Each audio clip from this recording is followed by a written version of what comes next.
I do not have green fingers. I do not wear sandals. I'm eating meat and not seeds all day. I'm just a supply chain professional, APIX master trainer, and made a promise to my daughter and my 3 boys. In that part, in that promise, you will be one element in the fulfillment.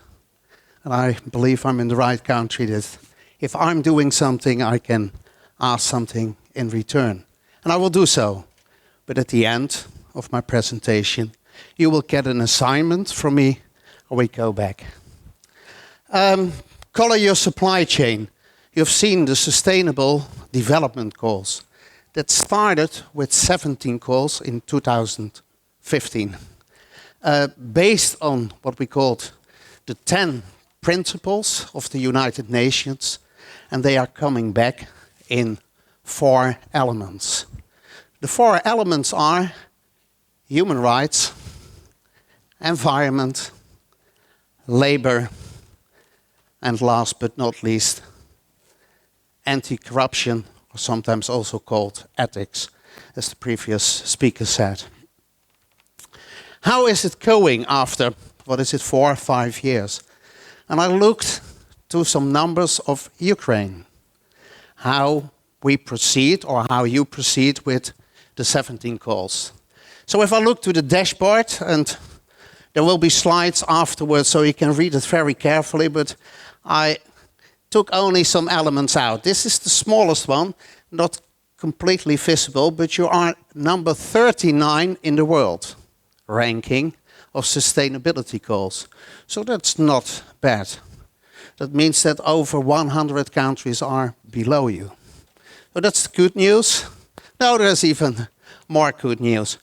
You score about 72% on the total score of 100. So it's also good. And if you compare it with the region, that it's about a few percent more, what is 69.5%.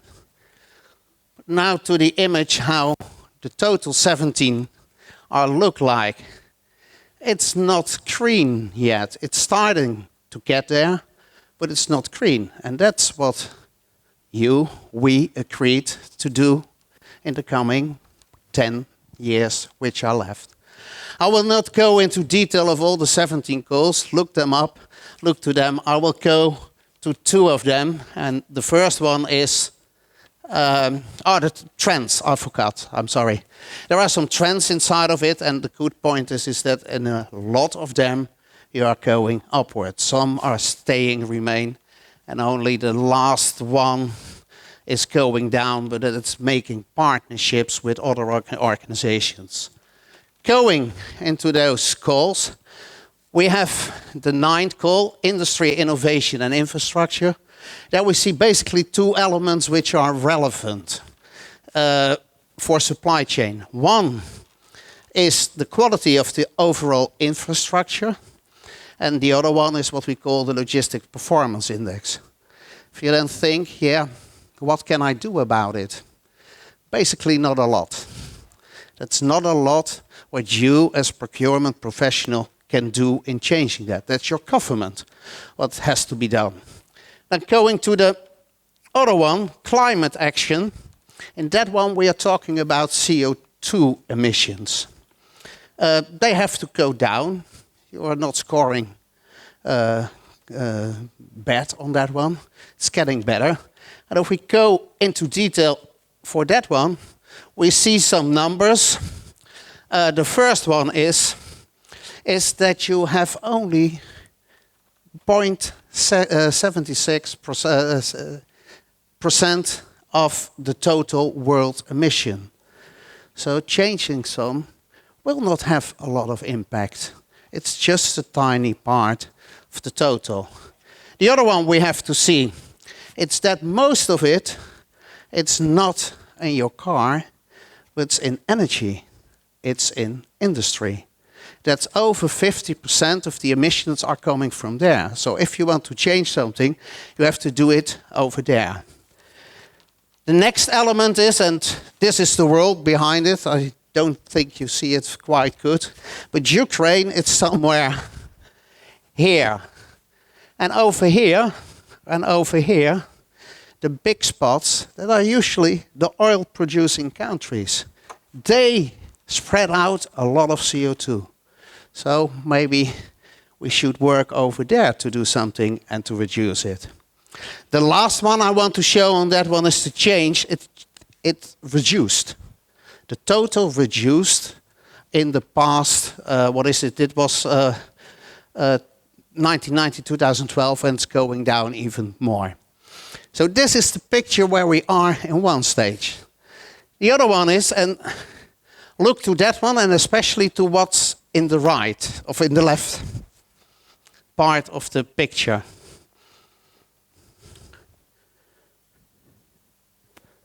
It should start.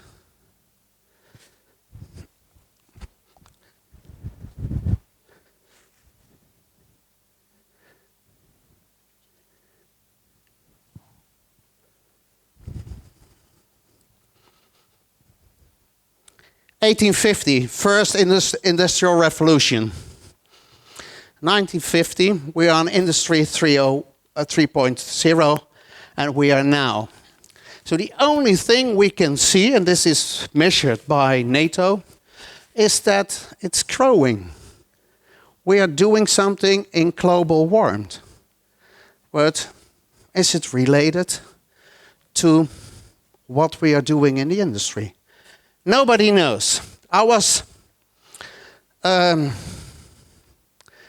2 weeks ago invited by the captain of the Margarita Maersk, that's a triple E container ship in the port of Antwerp, and to get an impression, that ship is 400 meters long, 60 meters wide, 70 meters high, and holding 18,500 containers, and traveling from China to Europe.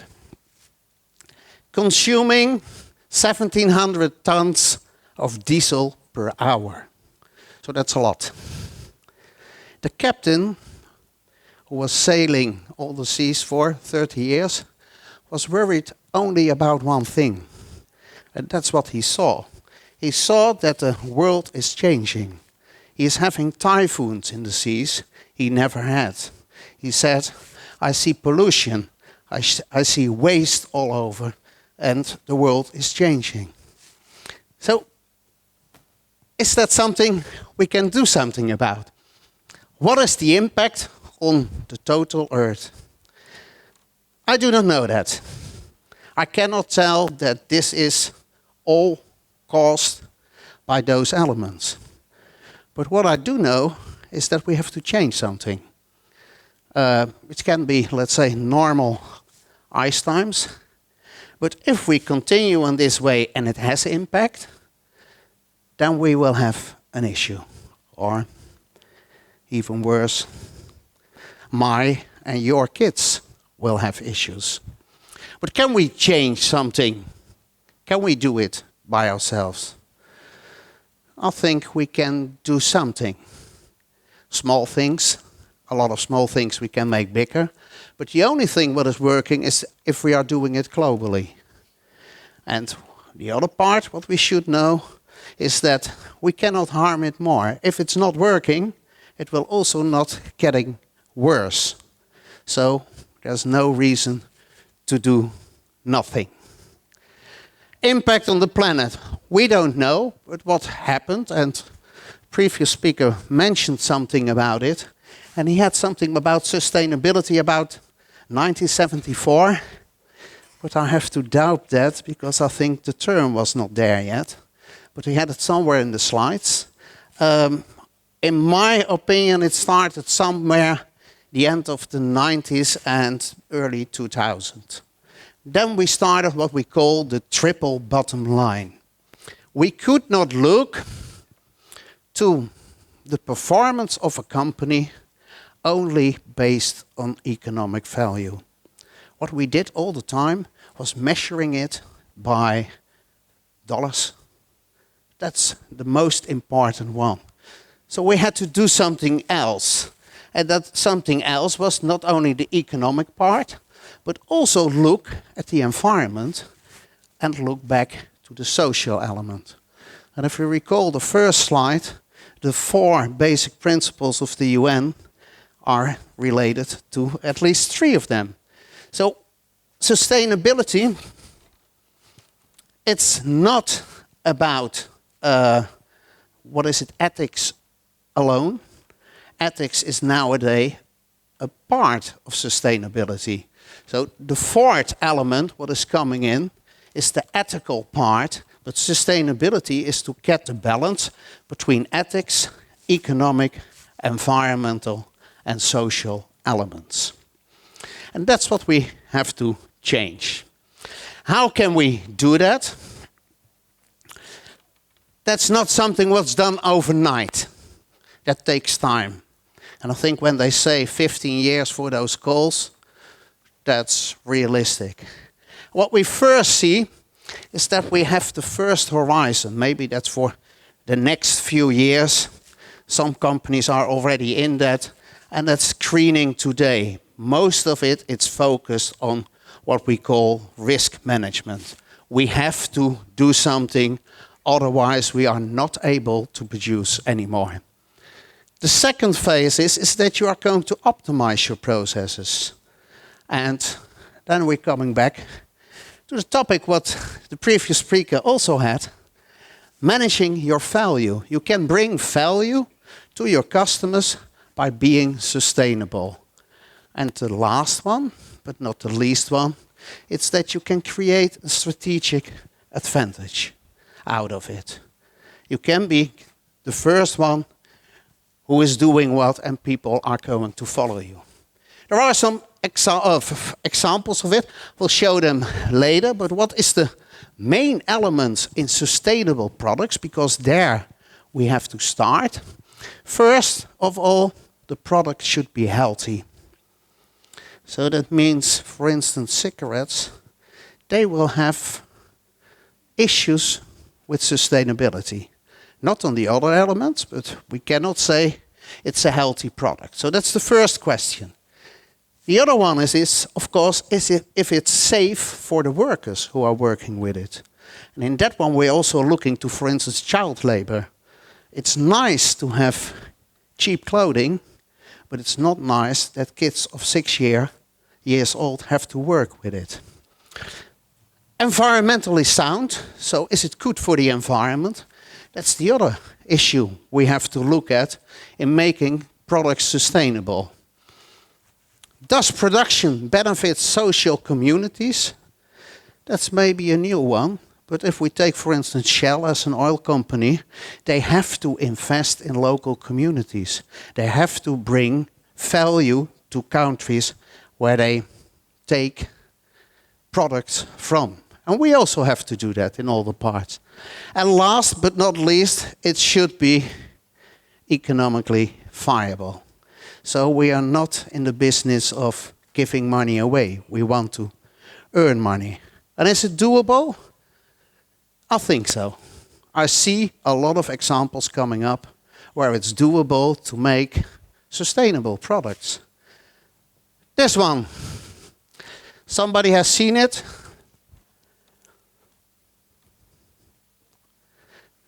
You have it? No, I think it's quite recently introduced. It's Adidas, sports shoe, and made from plastic from the sea. So Adidas is one of the companies who's bringing out those elements and bring it forward as you are doing something good. And look around, there are more companies doing that. This is also an example. This one is older. 5-7 years old. How IKEA, what is a very good example in general for sustainable products, is doing some parts. What they do here in Hong Kong is bring it forward and just bring in the standard products they are having as sustainable products. So they were at that moment one of the first ones who introduced in a high scale, low price LED lamps and things like that. That was their sustainable approach. They do more. They have a complete sustainable report in what they do on all the 17 calls, and they are quite good in it. IKEA. This is the one how you can do it maybe wrong. Because if we look it very carefully, one of the biggest problems we have on Earth in CO2, it's the number of people there are. And of course, Marlboro can use that. They will not, because they are not allowed to advertise anymore. But they can use it. But there will be something what is wrong. You will see in total that companies are focusing more and more on sustainability, bringing out some elements, and you will also see those bad examples. That also brings up the issue that if I'm in a business with not good products, sustainable products, can I be sustainable? And that will be difficult. If you are in the oil business, that can be hard to bring out that you are sustainable, but they are doing it. They can be sustainable on other elements except for the product. Same for chemicals, same for cigarettes. So what can we do, or what can you look at in supply chain and purchasing for sustainable product design? First of all, you look at low impact and recycled materials and reduce the amount of materials needed. The first one, of reduce the number of material needed. I don't know if you know the product After 8, some nice chocolates. They are packed in 8 layers. To get to that chocolate, you first have to open the box, etc., etc. Is that needed? You can reduce that. Use low impact and recycled materials. Biodegradable plastics is one of the elements. Coca-Cola, Alexander was somewhere in the room from Coca-Cola. He must know it better. But I think your boss has said something about reduction in 2030 of 50% of use of materials, plastic. So the way he can achieve it is looking to those elements. He will do some more, and he knows more, because otherwise he wouldn't have said that he could do it. But they are working on it. So Coca-Cola is also one of the parts. Source materials locally and use processes which need less energy. There is source materials locally. For that one we can look to, for instance, McDonald's, who has that always as one of their strategic points. They buy everything local. So the hamburger you eat here should have grown in this neighborhood. That's their part of business. Using processes which need less energies, that can be one part that you see it in the car industry, but also airplanes, also ocean freight, that there is a lot of investment on lowering fuel consumption, but it can also be in changing your processes. And last but not least, the 2 elements. Look at the end of life. So what am I going to do if the product should be disposed? And increase durability. I can use it longer or the lifetime. I used to have my iPhone and throw it away after 2 years. It was still working.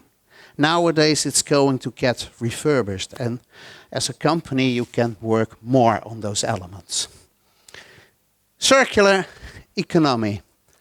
What is the part in that one?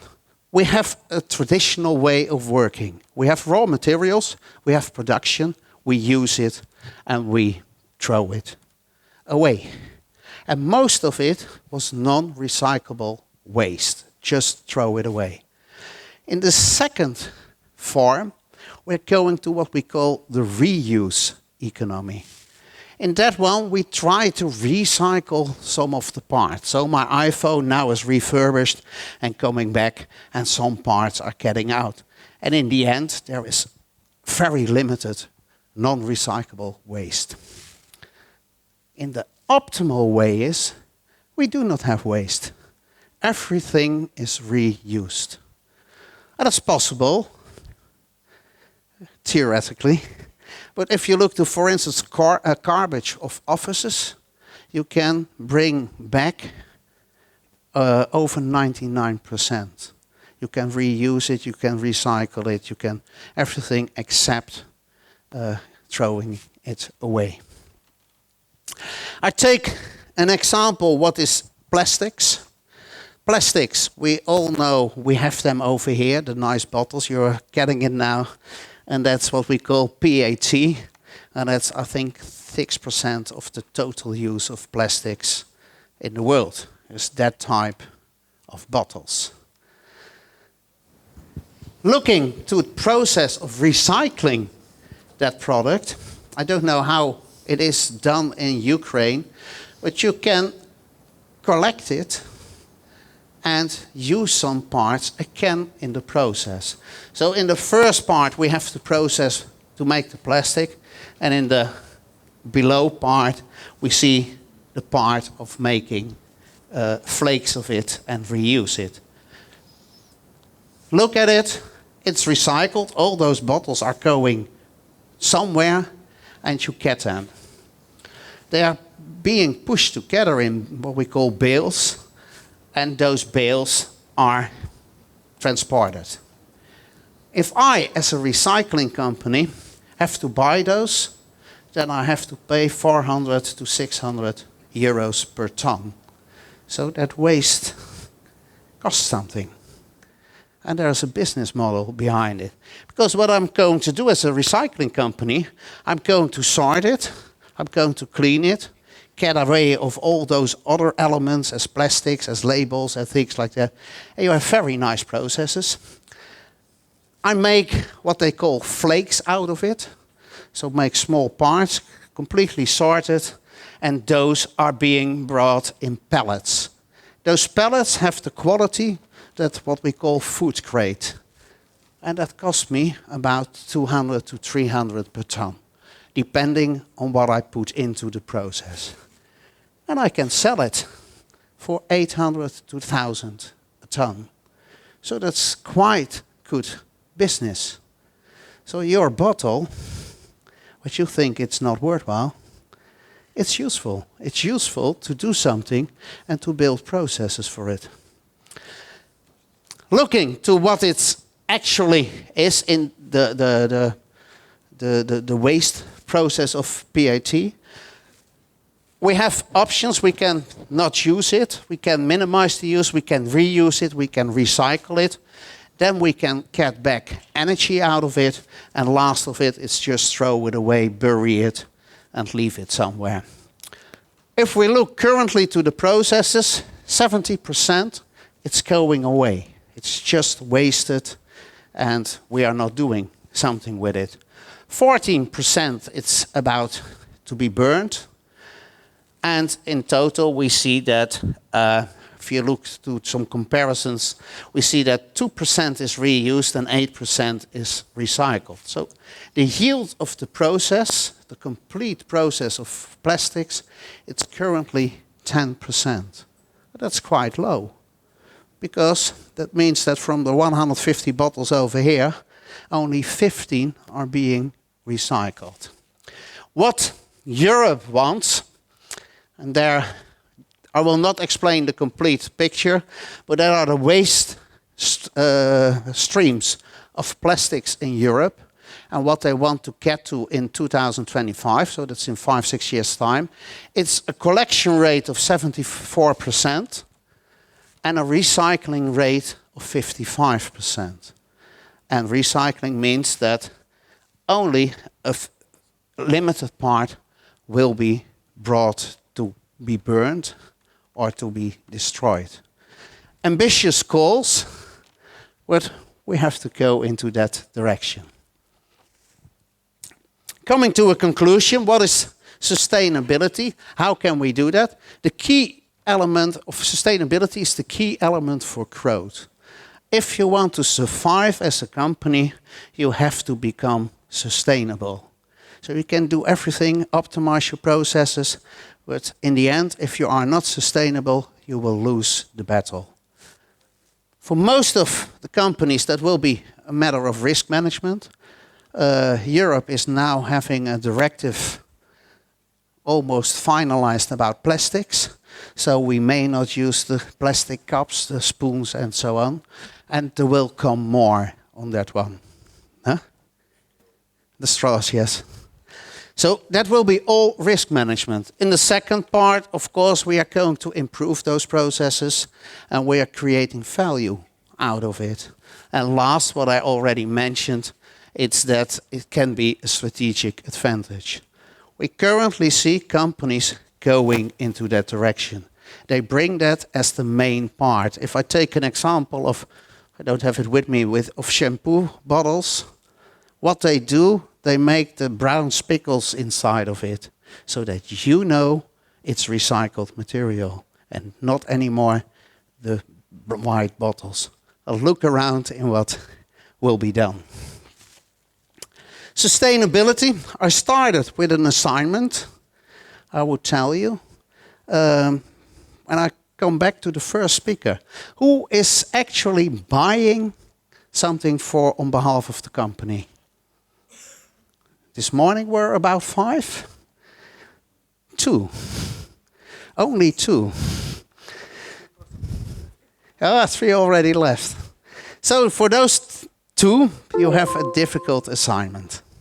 Because I'm asking you to get 10 of your key suppliers and do one sustainable thing. You may choose whatever you like, but try to implement it. Because I believe if you take those 10, it will also go into the chain. For all those others 150, I also have an assignment. And do it for my kids, do it for your kids, but take one thing you want to change. And whether it's buying another product, or separating your plastic, or reducing fuel, I don't care, but take one thing and change it. Thank you.